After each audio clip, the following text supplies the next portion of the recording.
Bon voilà, quand j'étais au collège, j'ai reçu en 6ème mon premier argent de poche. Et avec cet argent, j'ai acheté dans la journée 3 cassettes audio. Celle de East 17, celle de Ace of Base et Doggy Style de Snoop Dogg. Et par chance pour vous, je vais éviter de parler des 2 premiers groupes que je viens de citer pour me concentrer sur Cordozar Calvin Brodus Jr., à savoir Snoop. Alors entre ce que je savais et ce que j'ignorais, voici plusieurs clics droits sur le toutou le plus connu du rap US.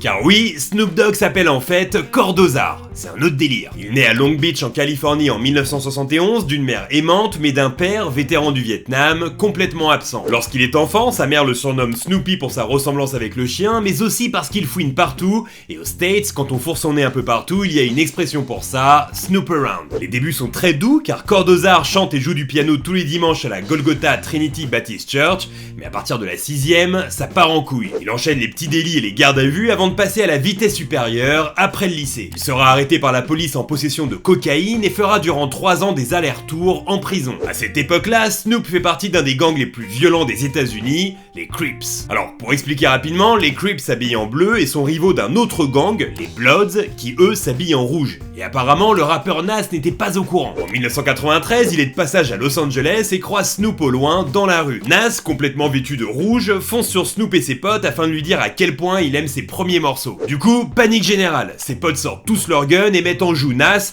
avant que Snoop ne leur dise « Du calme les mecs, c'est un rappeur qui vient de New York, il a rien à voir avec les Bloods, même s'il est habillé en rouge. » Quand il réfléchit, c'est vraiment absurde cette situation. Les mecs s'entretuent via des codes de couleurs. En plus, ça veut dire qu'ils peuvent même pas s'organiser des soirées costumées. Par exemple, tu peux pas inviter eux deux en même temps, sinon j'imagine que ça part en embrouille directe. C'est dommage, ils se privent de bons délires.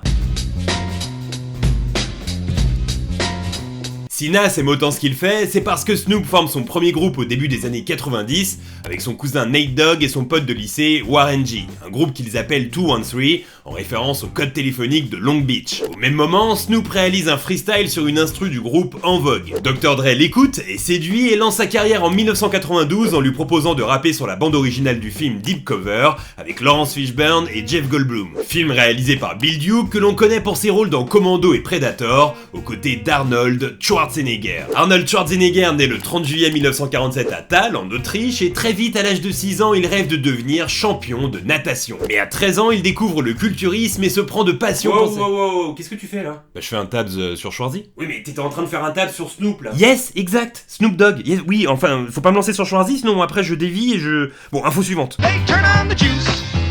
They turn on the juice.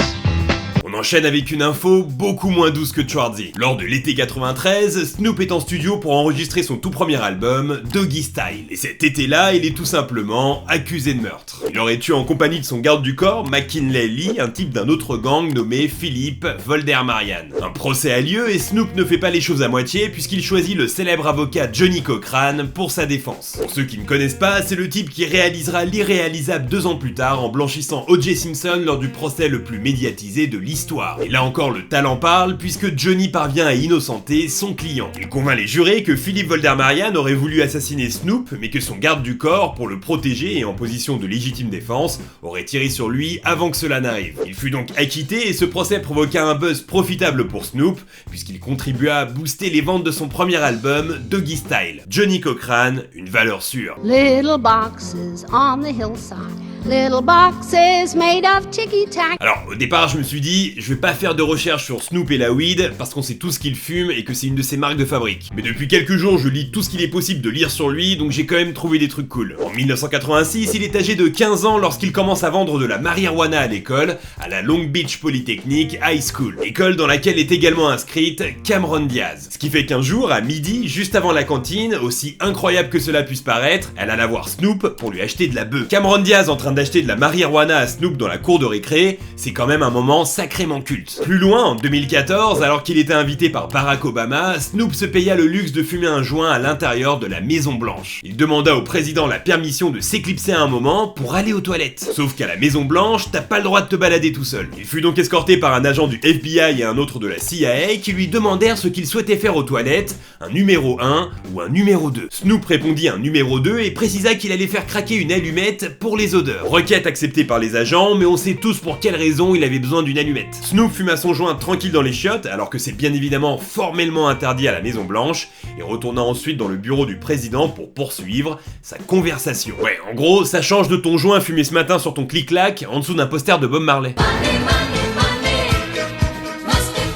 Alors, à la Maison Blanche, il s'en est bien tiré, mais ça n'a pas toujours été le cas. En Californie, il est tranquille, puisqu'il a le droit de fumer légalement là-bas depuis 1997, officiellement et médicalement parce qu'il a des migraines. Mais dans plusieurs pays, c'est encore illégal. Du coup, il a dû faire face à quelques problèmes. En 2012, il fut par exemple banni pendant 2 ans de la Norvège pour être entré sur le territoire avec 8 grammes de marijuana. Pour les 8 grammes, mais pas seulement. Aussi parce qu'il n'avait pas déclaré 27 000 $ en liquide. Car Snoop a l'habitude de voyager avec beaucoup de cash. En 2015, alors qu'il s'apprêtait à décoller d'Italie en jet privé pour rejoindre Londres, il fut arrêté par les autorités italiennes qui le jugeaient coupable de transporter 422 000 $ en liquide dans une valise Louis Vuitton. Mais après vérification, il s'agissait de l'argent accumulé lors d'une tournée européenne, ce qui lui permit d'être relâché dans la soirée. Ce qui me fait réaliser que cette légende de petites coupures dans une valise, c'est pas que dans les films. Pour ceux qui suivent sa carrière de près, Snoop a plusieurs casquettes. Il rappe, il coach, on y reviendra plus tard, il joue dans des films, et au milieu de tout ça, il fut aussi en 2003 un Mac. Durant une année, il employa 10 filles et fit le tour des États-Unis en bus avec elles. Par exemple, lorsqu'il se trouvait à Denver, il proposait les filles à des athlètes ou à des gens du showbiz. Quand il était de passage à Chicago ou à Cleveland, pareil, et ce, pendant 1 an. Sauf que lui, contrairement à un Mac traditionnel, il reversait l'intégralité de la passe aux filles et ne gardait rien pour lui. Il faisait ça juste pour le plaisir, comme il l'expliqua plus tard à un journaliste de Rolling Stone. Apparemment, être un Mac, c'était son rêve d'enfant. Rêve qu'il réalisa durant cette année 2003, donc.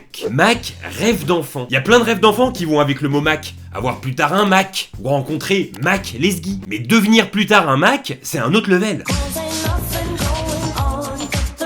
En 2009, Snoop sort son 10e album, Malice in Wonderland, et souhaite faire les choses en grand pour marquer le coup et réaliser plusieurs vidéos autour de la promo. Il réfléchit à plusieurs idées et soumet quelques options à ses managers. Ces derniers appellent alors un représentant au Liechtenstein et lui disent tout simplement « On aimerait louer votre pays ». Alors pour ceux qui l'ignorent, le Liechtenstein est un minuscule pays de 160 km², coincé entre la Suisse et l'Autriche et qui possède 38 000 habitants. C'est petit, mais ça reste un pays, et louer un pays tout entier pour fêter la sortie d'un album, c'est du jamais vu. Finalement, les choses n'ont pas pu se faire, mais le plus drôle dans cette histoire, c'est que ce représentant leur a répondu « Non mais les mecs, vous auriez dû m'appeler avant, là les délais sont trop courts pour réaliser une opération de cette envergure. Avec un peu plus de temps, peut-être que... » Ce qui confirme l'idée que tout est à vendre sur cette planète.